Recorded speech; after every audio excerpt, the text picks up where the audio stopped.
Good and glorious morning, everybody. Welcome to Truth Be Told. How you doing today? Man, I pray you're doing well. I pray that God's favors upon you. If you're listening to these messages, then you're exposing yourself to the truth of God. That's a wonderful thing. I pray that it falls on fertile ground and that it bears much fruit for your life. It says to vision the life that you want tomorrow and plant the seeds today for the life that you want tomorrow. So think about what you're planning today, because that's the life you're going to live tomorrow. It says you reap what you sow, right? So you cannot see the Spirit of God, but you can definitely see His effects in your life.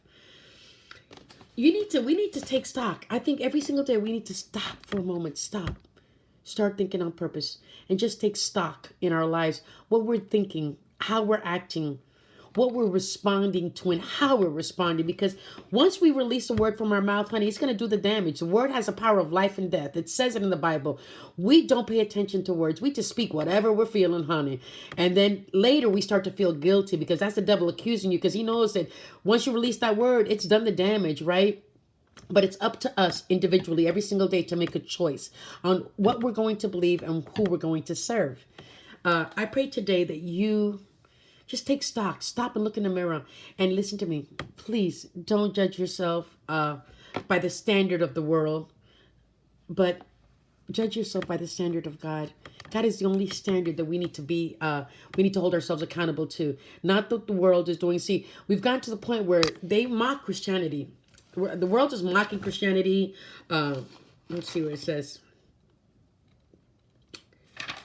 Important things. Insert.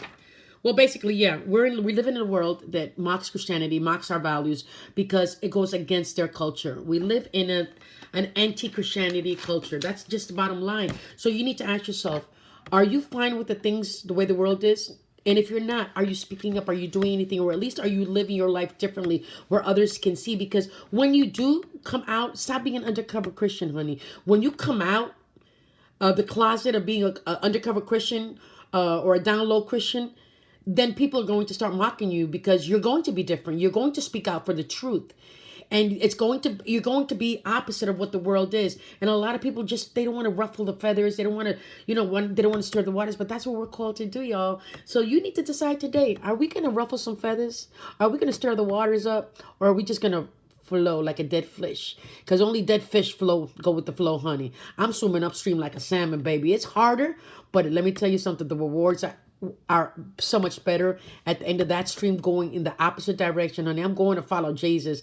Who you following today, huh? Something to think about. I love you guys. I am on Redemption Road and Salvation Street. Where you at? Holla.